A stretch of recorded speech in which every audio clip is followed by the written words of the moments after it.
એને કીધું કે શાંતિથી નીચે બેસી જાજો, બેસી જવું બહુ સારું છે. અને હવે હું કહું છું કે આપણે કઈ મોટેડા નથી તો આપણને ખુરશી નહીં શોભે. જેસર વાળો બાપો બોલે જેને જેને નડે તો મંચ પર આવીને કહી શકું છું. બોલતા પહેલા કહી દઉં, મારો કોઈને શબ્દ એવું લાગે કે બાપુ ખોટો છે મંચ પર આવીને કહી શકું, કેમ કે સવારે વાતો કરી ખાલી નહીં.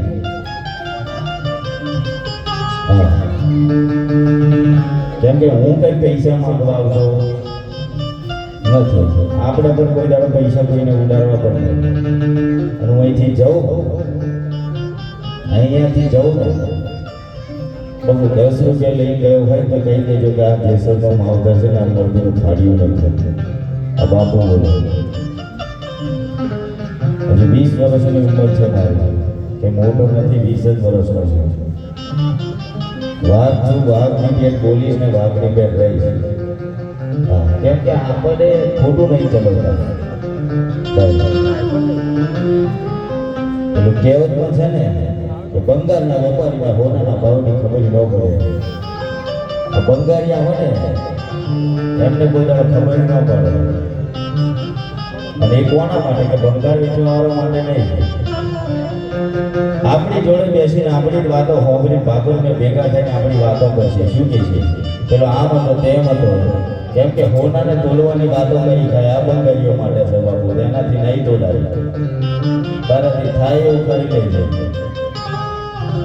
તો મારી હાથે બે હાથ ઊંચા કરીને ભગવાન રામદેવજી અને છત્રીવીર ભાતીજીના દરબાર અને માતાને કેમ બોલવાનું કીધું કે તમે ફરવા નીકળ્યા હોય તમે જેમ ફરો મને કોઈ નો પ્રોબ્લેમ.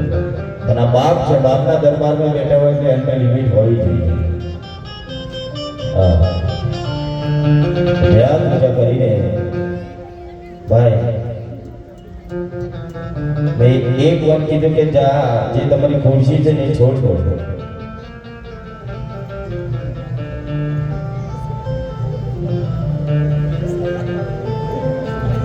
હું એક જ વાર બોલું,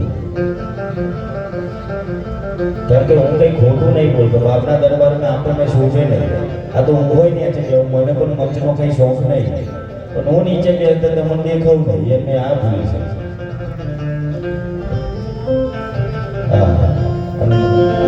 ચલો ભાઈ સ્વયં સેવ પણ કહી દેજો આ ખુરશીઓ વારી લે. બેહવા વાળોની ભૂલ નહીં, લાવવા વાળોની ભૂલ છે. લાવો તો બે, ના લાવો તો ના બે. બોલ શ્રી રામદેવજી મહારાજનો,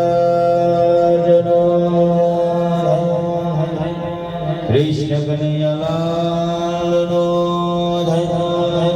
ભાતીજી મહારાજનો, अपने अपने माता पिता की, अपनी अपनी कुल देवी मातनो जय.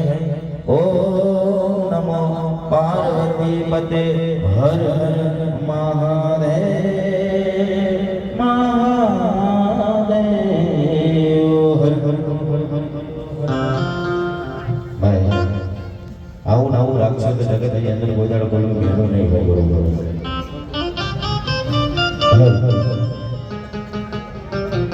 મહેનત ખાવા જેવું રાખો તો મહેનત બહુ કરવું પડે. ના રાખો તો નહીં ખાવું પડે. કે અમને પગે તમે પડશો નહીં. જગતની અંદર અમને કોઈ દાડો પગે પડશો નહીં. અમને શોધતું નથી. જો બાપુ જગતની અંદર જો કોઈને પગે પડવું હોય ને તો ખાલી બે માણસને પડજો, બીજા કોઈ નહીં. એ પણ કોણ? આપણી વૈષ્ણવ વેલો વધારનારી આપણી કોઈની દેવી અને આપણને જન્મ આપનારું આપણા મા બાપના બાપુ પગે પડજો. જગતની અંદર કોઈ માઈ કોંગલો કરવાની જગતની અંદર જે મા બાપના ચરણો નથી જોયા ને એને જગતની અંદર કઈ જોયું નથી બાપુ. જનની જન જે પ્રાણ જન જે ભગત સુર દાતા ગીતો રહેજે વાંચીને મત ના ગુમા વિશ્વાસો. કાલે આપણા મા બાપને એવું ના થવું જોઈએ કે મારા ભૂખે પથ્થરો જડ્યો હતો. હું વટથી બોલું છું, હું નહીં કહેતો. તો આ ખાય છે.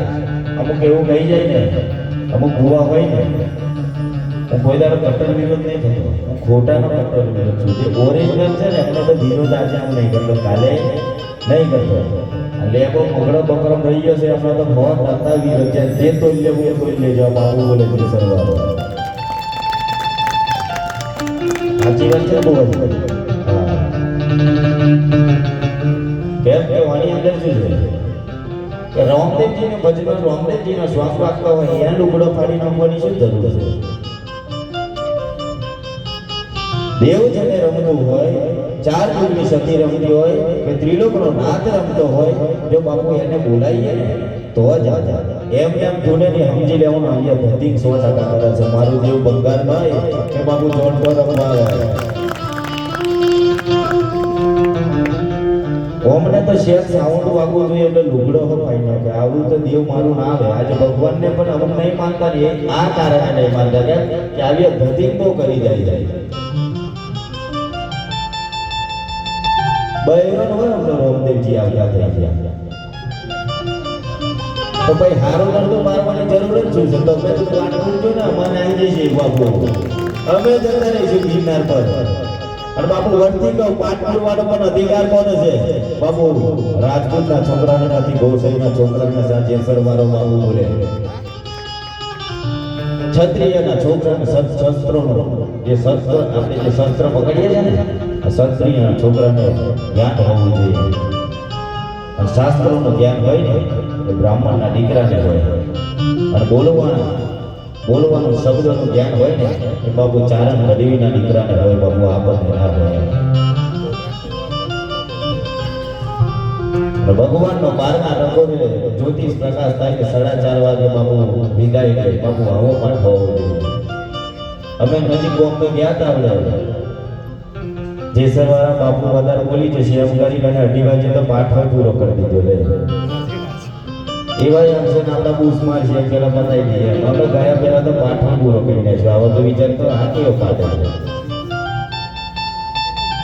એટલે બધાને કહું છું કે બાપુ નામે સા બનાવો, નામ પર દે કામ હો જાય. આ જેસરવાળા બાપુનું નામ પડે એટલે ભલા સુધરી જાય કે બાપુ અહીં ગોઠવાઈ જવું પડશે કે આજે મેળ નહીં પડે. અને હું તો ભરતી કહું છું આપણા સ્વયંસેવકો આ કાર્ય કરતા હો જ્યારે ભગવાન જ્યારે દેગી રમવા આવે અને એનું શોખ વાગે અને એની આરતી ઉતરે, મોનમયથી કોઈને માતા કે દેવ રમવા આવે ને તો 100% એને મંચ ઉપર ઉઠાઈ લાવજો. આ જેસરવાળો બાપુભાઈ જોઈ લે છે કે 40 વધી બેઠો છે.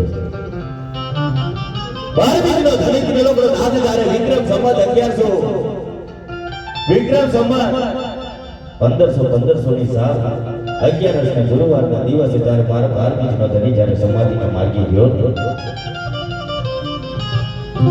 એને મહાસમાધિ કીધી. ત્યારે 24 પ્રમાણ આલેલા.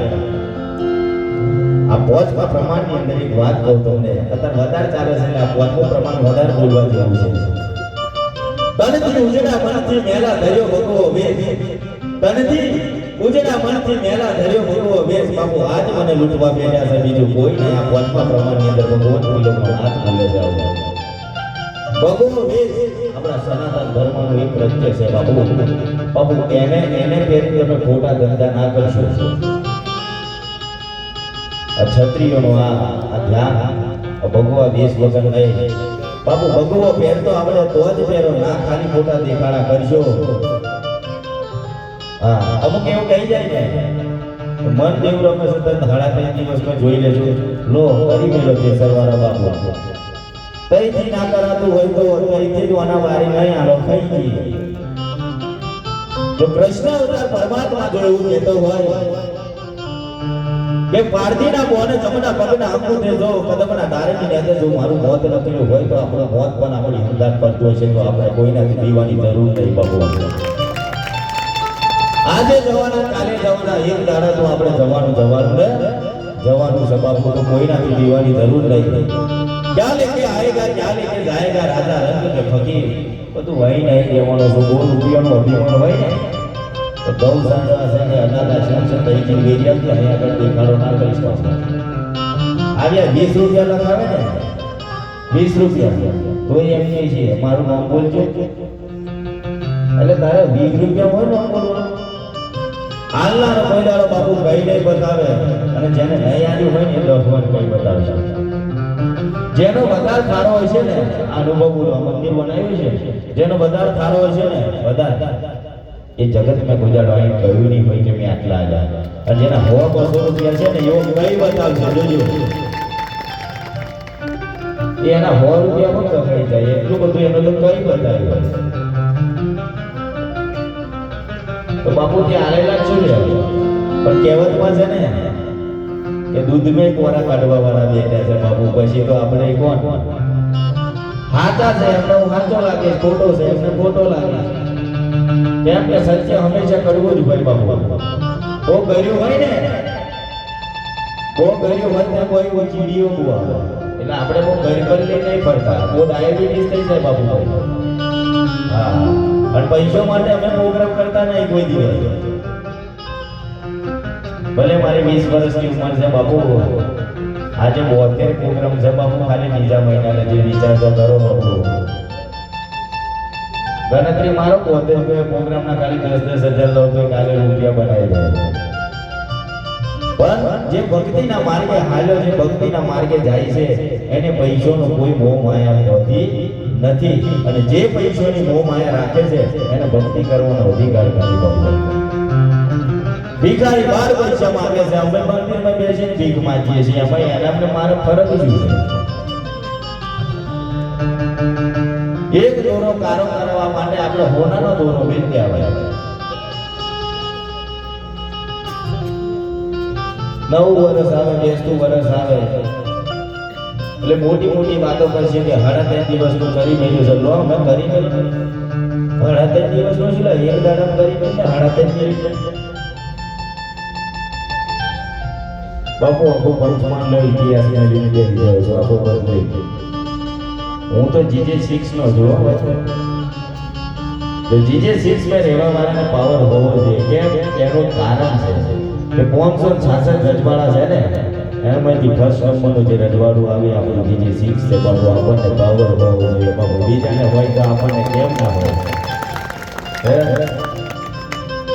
હું કોઈ દાડો વ્યસનનો પણ વિરોધ નહીં કરતો મનથી છૂટે તો છોડો ના છોડો હોલસેલના ભાવે જવું હોય તો તમારા હાથમાં છે અને બગાસના ભાવે જવું હોય તો તમારા હાથમાં છે હોના ભાવે જવું હોય તો તમારા હાથમાં છે જો બગાસનું ઘેર ઘેર વેચાય ને હોનું બાપુ વેચાવા નહીં ને કરે હોની દુકાને બેસે એટલે આપણું શરીર છે ને બાપુ રાજા જેવું રાખવું તો વ્યસન જગતની અંદર કરતા હતા ભાઈ સયાજી હોસ્પિટલમાં જઈ આવજો કે વાઘ બની ફરતા ને એમને હવે ટોટીઓ નોકરી પડી છે ખાટલા બે બની મરે એટલે સમજી લેવાનું આ આપણું કર્મ આપણને નડે છે પછી એમ કર્મ નડે ત્યારે આપણા જેવા મંદિરોએ ડેરોએ ભીખ માંગવા આવે કે બાપુ મટાડ દેજો તો પહેલેથી સુધરી હોય સામે વાળા નાગરિક કરો ને બાપુ ત્રણ નાગરિક આપણા પર થાય છે પેલા આપણું જોવાનું કોઈ સામે વાળા કહેવાનું ભાઈ હારે ના જાય બોડી છીકો મને આલવા દે આ તો ખોટી વાત છે ફરવા ટાઈમે તમે મોતથી ભરી લો ભક્તિ ટાઈમે ભક્તિ કરી લો ખેતીવાડી કરતા હોય તો એક નોકરને પ્રમાણે કામ કરી લો બાબુ 8 કલાકની નોકરી કરીને આવતા હશો કે 12 કલાકની નોકરી કરીને આવતા હશો જે પગાર આવતો હશે એ પાછા આપણા ઘેરથી જોવડાવવા થાય એમ કહી દઈએ એકચ્યુઅલી થોડું નટ આવશે એટલે 10,000 વારવાના થશે એટલે અડધો પગાર તો આપણો ગયો પછી અમાર જોડે બધું છેલ્લે લુભાઈ જશે તારે અમાર જોડે આવશે ભાઈ શું કહીએ બાપુ પૈસો તો ઘરભાઈ હતો ને તો પહેલા શું લેવા માર્યા સ્ત્રીના હાથમાં છે બાપુ ઘરને તારવો ઘરને ડૂબાડવું જે સ્ત્રી છે ને નવદુર્ગાનું રૂપ છે શક્તિનું રૂપ છે બાપુ જો શક્તિ જેવું રહેતો આવડે તો નવદુર્ગા જેવું રહેતો આવડે તો એ વાટાની મસાલા થઈ થઈને આવે આર્ય શક્તિ આપણને ના શોધે હા લડતી કે બાપુ અને હજુ કહું છું બાપુના શબ્દ હારા તો લાગે છે ને એ તો ખોટા કોઈ એમને ના લાગે કેટલો ના હાચો લાગે છે હાથ ઊંચા કરો તો તું બોલું ના પણ ભાઈ પેટી છોડ દો બાપુ હા જેને ના ગમે એમ તો મારો રોમ રાખો જેમ કે એને નામધારી માણસો ઉડતા હોય પણ તારે ના તમને ગમે જે તોલ્ય હોય તોલ્ય જાય બેઠો જ છું એ હાથી જતો રહે તો કૂતરો શું કહી જાય ખબર એકચ્યુઅલી માં અમે હોત ને તો પાડી ન કર પણ આ તો તા કઈ હંતે રહી અરે દારૂ પીએ તારે એવું કહી દે કે દારૂ પીએ ભક્તિ કરવા બેસે તો એવું કહી દે પગતડા છે તો અમાર જવું કઈ નહીં આમ સુધરાતું આમ નહીં સુધરાતું હાથું કરવા જશે એના હત્તર તેના પગ ખેંચશે ખોટું કરવા જશે એના નહીં પગ ખેંચે બાબુ જોઈ એટલે હાથું કોઈને ગમતું નહીં ઓની અંદર 10 જણા લાગે તમે બેઠેલા હો ને તો હું ભક્તિ કરું અને હું બોલવાનું ગમું કેમ બંગારિયા તો જતા રહ્યા હોરી પર ગોળ તો બેઠેલું છે બાપુ બંગારિયા તો જતા રહ્યા ગોળ બેઠેલું છે આ જેસરવાળા બાપુને સમજે જો હોમરા હોય ને જેના હોનાના આઈડા હોય ને એ જ હોમરે કે યાર મેલીઓના તાના થઈ તો વાત સમજે હોમરા તમારો વાંગરી જાય મૂછો તો બલાડો રાખે બાપુ મૂછો તો બલાડો રાખે પણ જેની મર્દની મૂછ હોય આ મૂછોના માથે તો માથા હાલી દીધા છે બાપુ મૂછ રાખો પણ વટ જો તમારો પાવર એવો હોય તો રાખો નકર 12 વાગ્યા પછી જો કૂતરોથી બીજા હોય તો મૂછો રાખતા ના ખાલી ગોટી દેખાડવા માટે હા એ તો રાતે પાર્લરમાં જઈ સારું લાગે પણ સવારે ખબર પડી જાય કે આ જતો હા તો મોડેલ તો બદલાય બાપુ સિસ્ટમ ને દે કોઈ દારૂ મોડેલ જોઈ મેળવે ને એને તો દોરો તો બગલો જ હતો અને એના ચરિત્ર કારા બાપુ હા ઓળમેથી 10 જણ ગમે તો મને સારું લાગે છે કે વડતલા કઈ પ્રોગ્રામ કરીને આવ્યો અને જોડે જે દુશ્મની ના થાય જોડે બાપુએ પ્રોગ્રામ કર્યો ને બરાબર ના મજા આવે બાપુ હું તો ભગવાનને એટલું કહું છું કે મને ચાહવા વાળા હોવા છે અને મારા દુશ્મન 400 છે તો જગતની અંદર જીવવાની મજા આવશે કે આજે નહીં આવે કાલે નહીં આવે બાપુ હા અને જેને દુશ્મની ના હોય ને તો સમજી લેવું તો મને મર્દ જેવી જિંદગી ના જ્યારે મર્દ ફાડીઓ હેડે ને મર્દનું ફાડીઓ જ્યારે પગલો ભરતું થાય ને એટલે આ શિયાળિયા નીકળે કઈ તાકાત હોય તો લગાવો બાજુમાં કાઢી બાપુ જીને ખબર પડે એટલે જીવો થાય ખાલી ખાલી વાતો ના કરાય હા અમુક રહી જાય કે કઈડા હોય ને બાર બધ્યોની પોત બાપુ ખોટી વાત છે ઘર જેવો કઈડો વગર તો આજે કાઢું ના હાલે કાલે ના હાલે આપણને તો શું ખાલી જીરો તક મારતો આવડે બીજું કઈ આવડે નહીં હા બાપુ એક કઈડાને આગળ લઈને હાલજો જગતની અંદર ફરી કહું છું જગતની અંદર જો કોઈને પગે નહીં પડે તમારા મા-બાપને પગે પડી નીકળજો બાપુ જગતની અંદર જો તમારું કાર્ય જો સાચું ના થાય ને તો જેસર વાળો બાપુ ખોટું બોલી ગયેલો ખોટું બોલી ગયેલો યાર કેમ કે જન્મ એમને આવ્યો છે 9 મહિના કુંભ આપણી માએ પાલ્યો છે 18 વર્ષ મોટો આપણને કર્યો બાપુ કમાઈને આલવું હોય ને તો આપણા મા-બાપને આલવા આજે બીજો માટે કેમેરે મે પડી મરી જાય ઘરા ભાવ ભાઈ મારા બાયલા તારી જિંદગી શું છે સરદાર સામે ચેલેરિયાની વાત તારે જવાબના માટે જો માથું હાલને તો હોય અત્યારે લજી મેં કઈ સમાચારમાં એવું નહીં મોકલ્યું કે મા બાપ માટે કોઈ મરી ગયું